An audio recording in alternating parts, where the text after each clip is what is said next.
तो आप सभी का स्वागत है। पहले एक विशेष अभियान हमारी पार्टी ने शुरू किया है। अभी कुछ दिन पहले बिहार के वाल्मीकि नगर में 3 दिनों का शिविर हुआ था हमारी पार्टी का, और उसी शिविर में कुछ निर्णय लिए गए और उसी निर्णय में शामिल था कि बिहार में हम कुछ चुनी हुई जगहों पर बड़ी रैली करेंगे और उस रैली में एक विशेष एजेंडा के माध्यम से लोगों को कुछ चीजें अवगत कराने का काम करेंगे। वह है परिसीमन का विषय।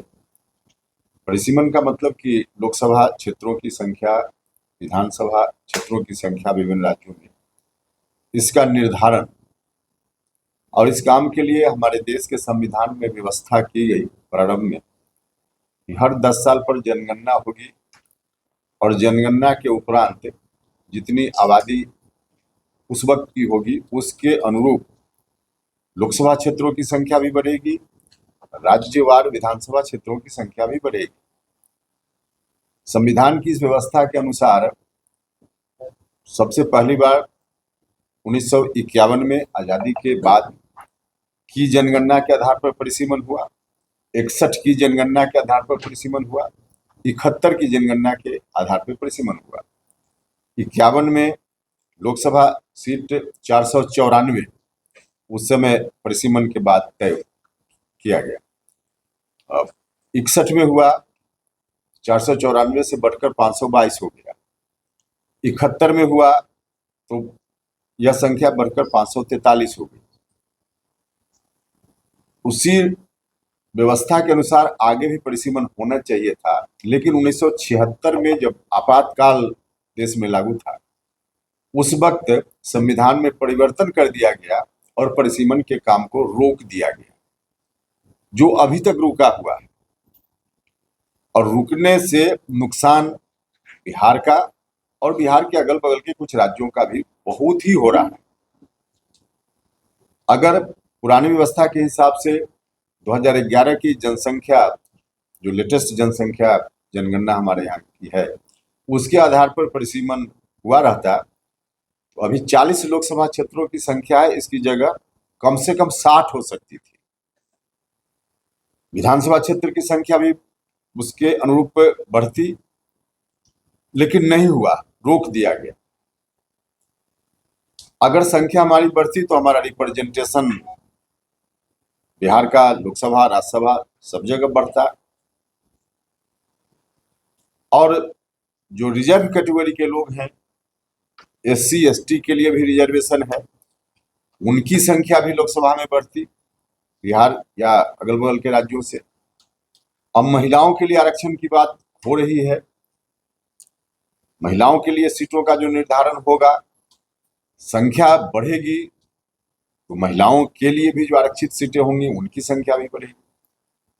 50 साल से रुका हुआ है, संख्या नहीं बढ़ रही है, तो इसका बहुत ही बड़ा नुकसान हम बिहार के लोगों का हो रहा है।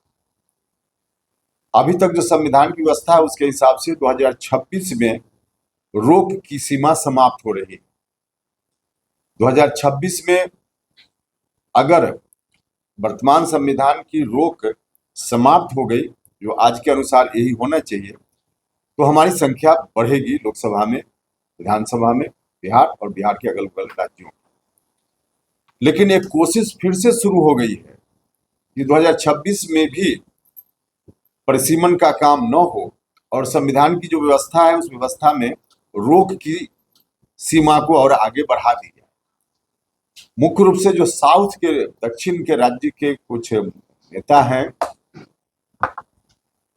उन लोगों ने मिलकर एक फ्रंट बना लिया है और उस फ्रंट के माध्यम से लोकसभा, राज्यसभा में भी अभी जो सत्र चला था, रोज परिसीमन आगे न हो इस बात को लेकर लोग अभियान चला रहे हैं। एक तरफ परिसीमन नहीं हो इस बात के लिए अभियान चल रहा है देश में, और दूसरी ओर परिसीमन हो, इससे फायदा हमारा होगा, इस बात को लेकर कोई आवाज कहीं से नहीं उठ रही थी।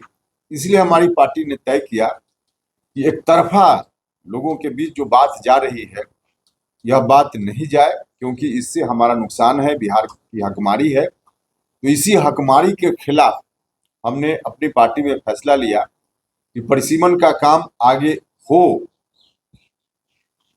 इस बात का अभियान हम चलाएं।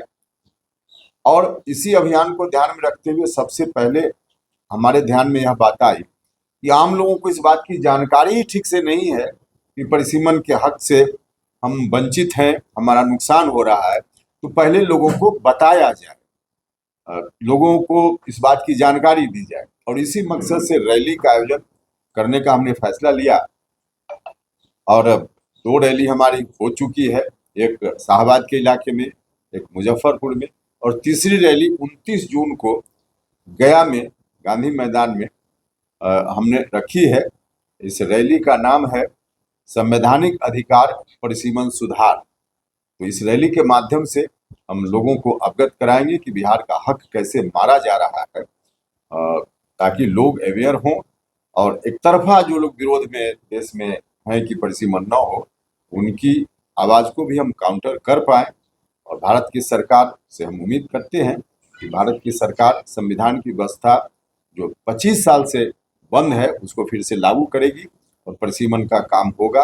बिहार के साथ जो हो रहा है अन्याय, इस अन्याय को हम रोक पाएंगे। हम के सभी जिला और अगल बगल के भी जो जिला के लोग हैं, सब लोगों से कि सब लोग 29 जून की रैली में आए गया और समर्थन दें, इस मुद्दा को ताकत दें, ताकि बिहार की हकमारी को रोकने में हमको कामयाबी मिल सके।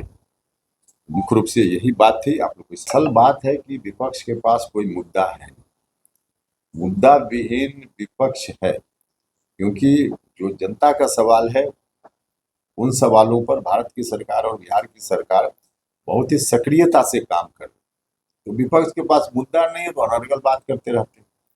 नीतीश कुमार जी के स्वास्थ्य को लेकर जो भी तेजस्वी यादव जी और दूसरे लोग बोल रहे हैं, पहले लालू जी कितने स्वस्थ हैं और अपनी पार्टी के राष्ट्रीय अध्यक्ष बने हुए हैं, वहाँ देखें नीतीश कुमार जी लगातार अभी भी बिहार का दौरा कर रहे हैं। कोई दिन ऐसा नहीं जब कोई ना कोई कार्यक्रम में शामिल होते रहते हैं।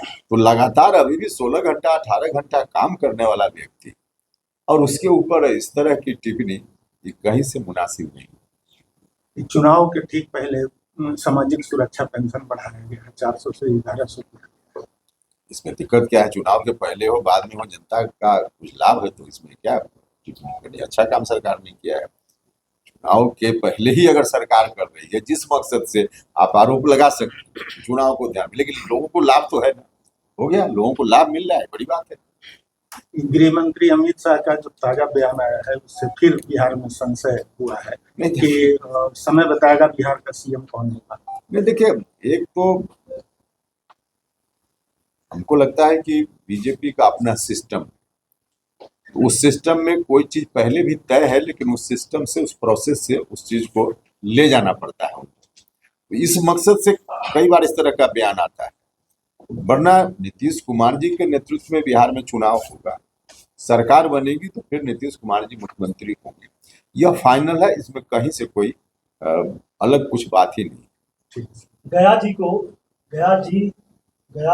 जी कर दिया गया, लेकिन उसको आम बोलचाल की भाषा में अभी तक शामिल नहीं किया गया है। जैसे कि आपने भी बोला, हमेशा गया का ही नाम गया जी ऐसा। अभी देखिए, मेरा नाम बचपन में ओपी लाल करके लोग गांव में पुकारते थे, घर में। आज भी बड़े बुजुर्ग हमको ओपी लाल कहते थे। जुबान पर तो धीरे धीरे का शब्द आएगा, इसलिए ये कोई बात नहीं कि सरकारी आदेश से जुबान थोड़े बदल जाएगी, धीरे धीरे आएगा। आप लोग शुरुआत कर सकते हैं, वो ठीक है, लेकिन इसमें कोई अगर पुराना नाम भी बोल देता है तो कोई ऑब्जेक्शनेबल नहीं है, धीरे धीरे चीजें होंगी।